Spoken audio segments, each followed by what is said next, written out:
คนเตอร์ข้ามก็มายืนต่อหน้านี่มดเอามายืนต่อหน้าก่อนมายืนต่อหน้านี่มดเราคนห่วง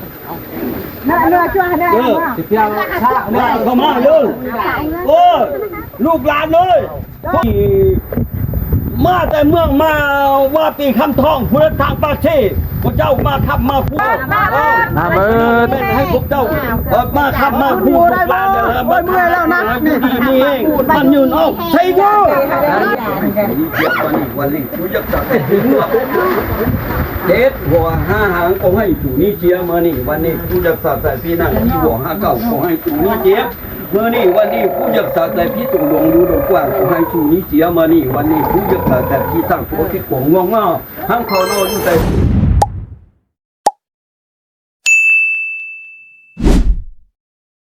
โดยสบายดีตอนเช้าแล้วมันเนี่ยโอ้ใส่ชุดเท่เนาะมันนี่แนวมันเฮ็ดจังได้มันนี่เฮ็ดพิธีแห่บ่เอาเลยเอารถออกก็เลยสิเอาน่ารีบ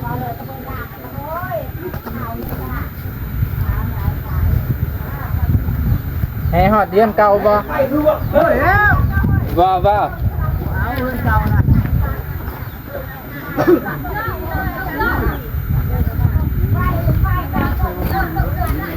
เอาไปพี่น้องสบายดีเด้อบ่สุขุสุคนที่เคารพเช่นเก่าเช่นเคย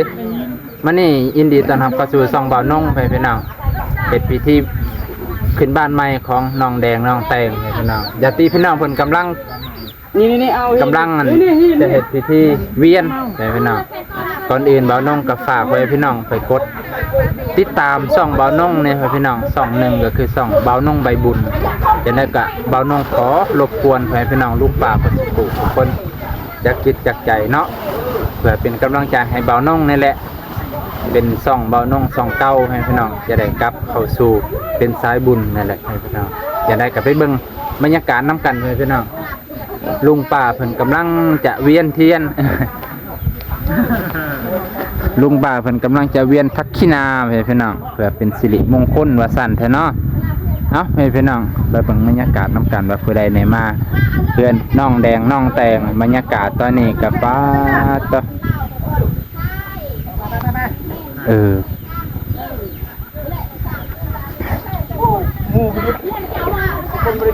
หมูกระดุดเอาเนาะเอาไปพี่น้องลุงป่าเบิดสุขุสุคนที่เคารพเช่นเก่าเช่นเคย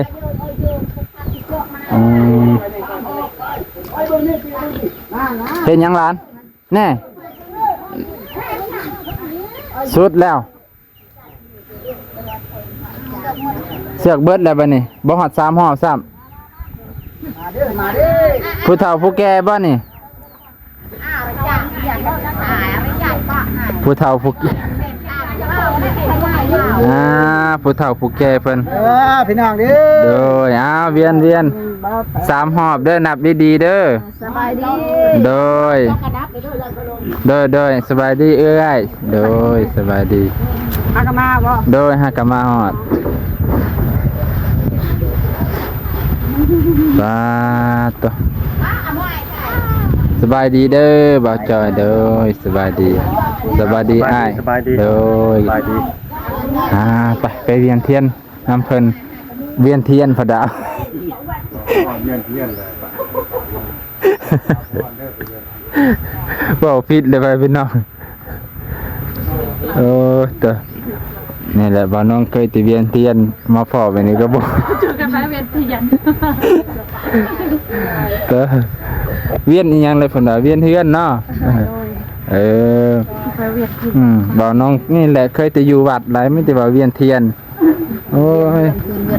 เวียนเทียนขึ้นเทียนใหม่จักหอบเลยนี่2ก็ได้ช่อง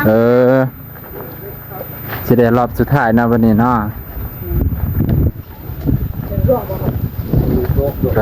ตัวบรรยากาศแล้วพวกเช้าทางเทิงโอ้ยผู้เฒ่าผู้แก่เพิ่นทางเทิงไปพี่น้องวัดกันได้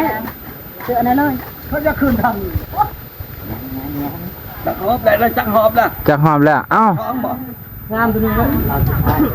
โอ้อาจารย์ใหญ่สบายดีเด้ออาจารย์ใหญ่จื้อได้บ่ลูกหลานเนี่ย คนบ่ได้ยินเออ ฮอดทานนะบ่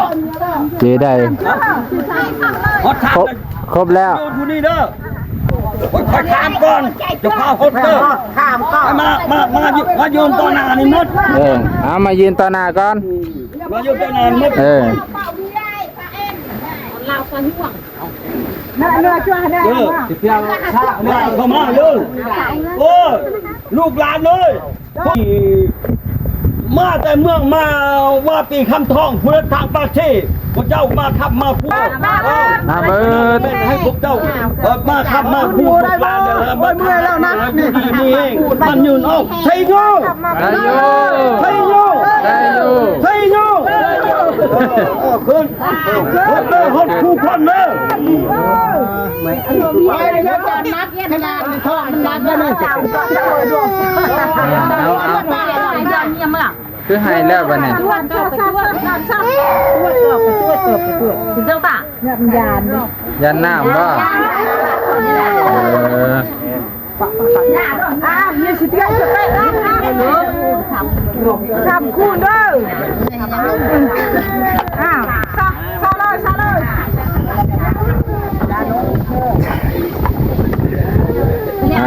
ตัวจังใดอยากเมื่อแล้ว มาห่อแต่เป็นอย่างมึงนะ ไอ้เจิงทาอยู่มัน ทำมันเนาะ จะไปปักด้วยน้องกัน ได้ไอ้เจิงบอกอยู่ว่าให้เมื่อน้ำคอยบ่ยาก มันใกล้ ไกล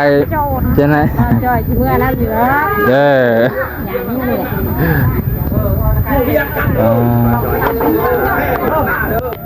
แล้วมาเป็นที่อยู่ดี ตัวแพรเป็นอ่ะเป็นก็ได้เวียนรอบทักคีนา3 รอบเลยเนาะเป็นก็ได้ขึ้นถึงแล้ววันนี้ใช่เอาแล้วคือเรียบเมาแท้ ล้างได้ไม่ ตาแบบนี้ต้อง25อัลตร้าเลยนี่ตาไปเบิ่งพิธี คันที่ผมไปฟังไก่คันดิ ฮะ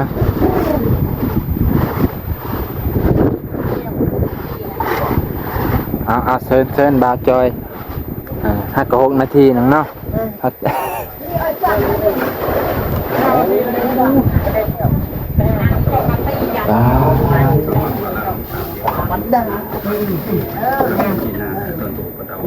คุณมีนี่อ่ะผมมีนะ ตอนนี้ญาติพี่น้องมันก็โอ้เต็มเฮือนเลยพี่น้อง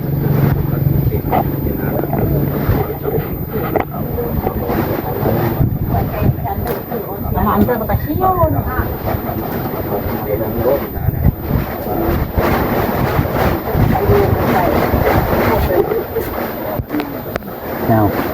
nhiều dân ta bên đi sáng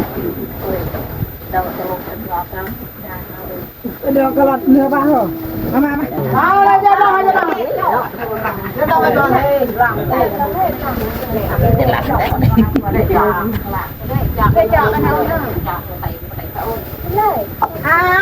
จอกยางกันเท่ จอดยากนะ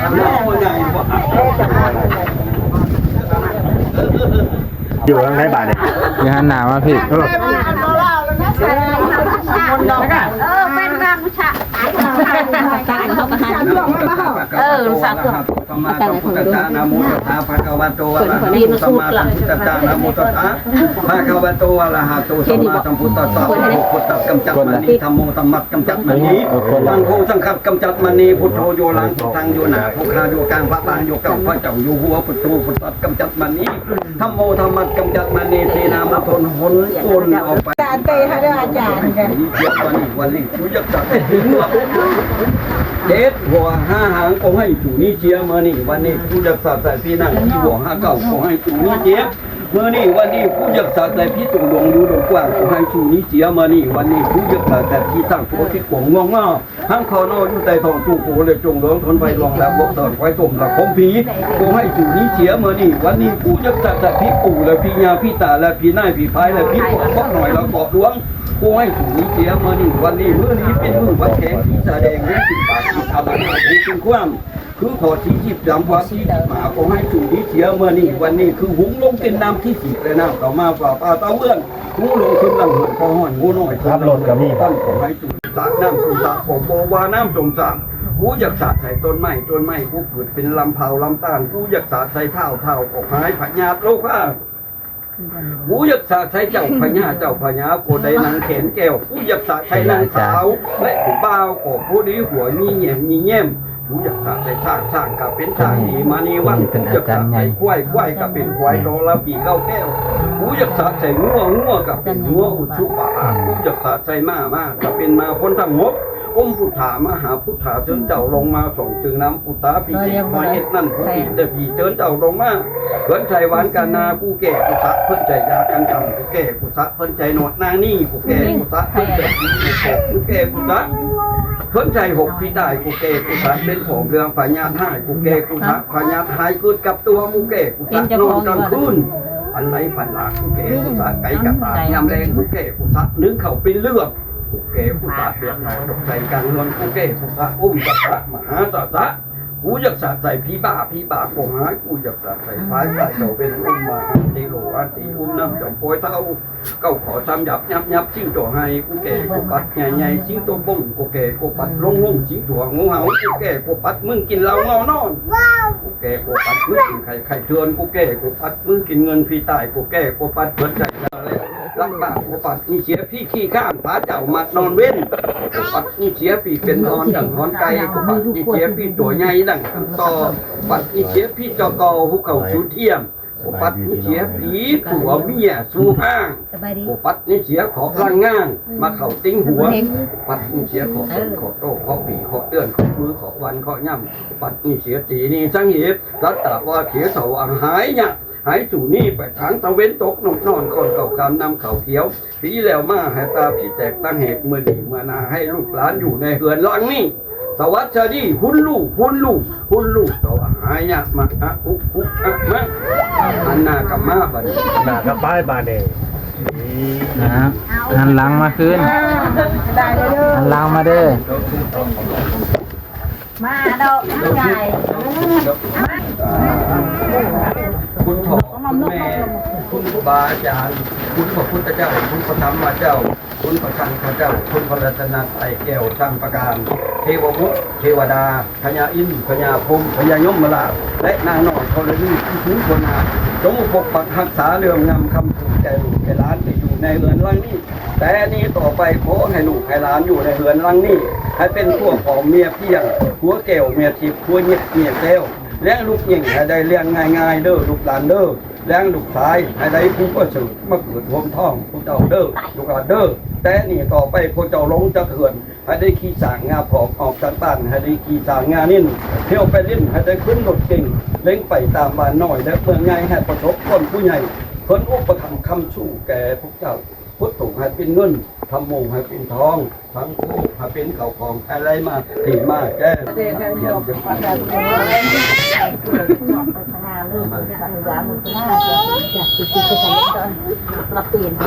ตลาดน้อยตลาดเก่งไปเลยชิชูรถดังนี่เห็นกันหักมาแล้วร้อนเหลืองอะไรคนเดียวหางเย็นอยากเป็นอีกที่ต้องการอีเอาทางนะโมตัสสะแล้ว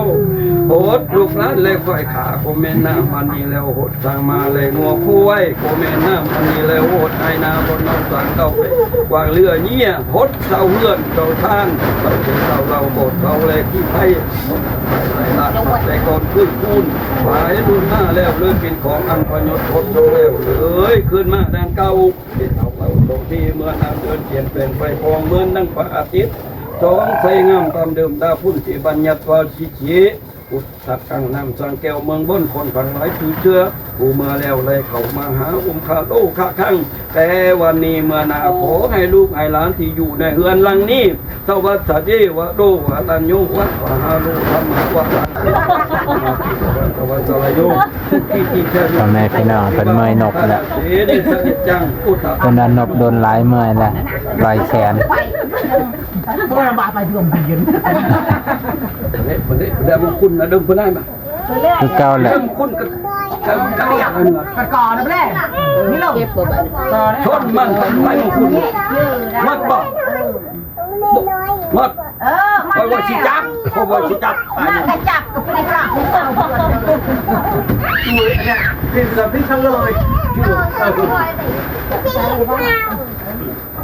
นั่งโฟนแบบเรียน ได้2รอบนะบ่ได้3ฝ่ายเบิดก่อน บ้านหลับพี่ใหญ่เออไรมากกับพี่ใหญ่ทาง ต้องหอบ3หอบดิ นี่ นกเด้อ น้ำชาบ่ะ เอาสู้ๆนบไปอีกเจอสุดท้าย ก็ได้ มีได้ สามัคคาวะโตวะระ ขายดูแมนนาย ปกคัญญาคู่มาสูตรนะมีแต่อันนี้บ่เคยเห็น อะระหะโตสัมมาสัมพุทธัสสะนะโมตัสสะภะคะวะโตอะระหะโตสัมมาสัมพุทธัสสะ อ่า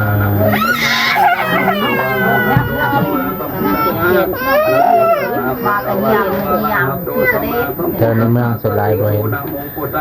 เขาบ่เฮ็ดกาแฟบุก มาสังฆานปะปินาสวามินโตสุขาปตา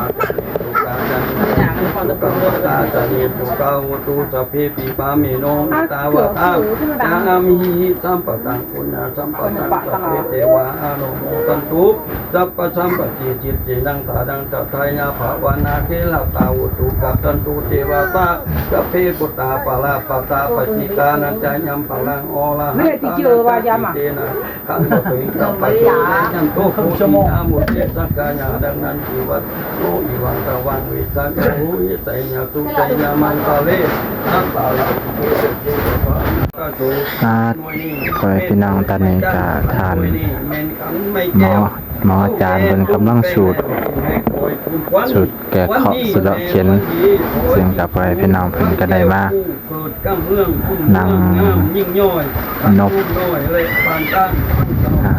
นกกับเรียกว่า เต่าและนาลีที่และถวยขาถวยนามูเท่าเมืองคุณเฮืองงามเลือดฟ้าขึ้นขี้โพ อันนี้ก็ต้องร้อยไปกันนะต้องร้อยบุญเพ่งมาน้องแดงเป็นนะต่างคนต่างมีลูกน้อยเป็นสาวพรวิไลโบมีได้โอ้ให้แก่พระเกียรติคลิปนี้ก็สิจบเพียงเท่านี้ก่อนไปชมEPต่อไปเลยพี่น้อง EP แรกค่อยว่ากันเดี๋ยวค่อยชม EP ผูกแขน เจ้ามาผ้าผู้อยู่กำไปเหนือมาถอยคูนช่วย นั่นแหละผู้ได้เนียมเนี่ย คอยจับเชิญเอาหน้าคำเปือผู้อยู่กำไข่ใต้มาช่วยคูนช่วยยอ จ้าเอ เ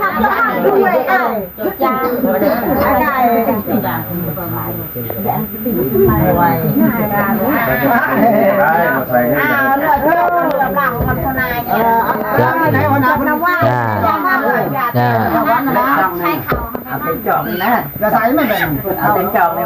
น้ำหวานกับเจี๊ยบเป็ดก็จะดักเที่ยวก็โดนจะก็ทำ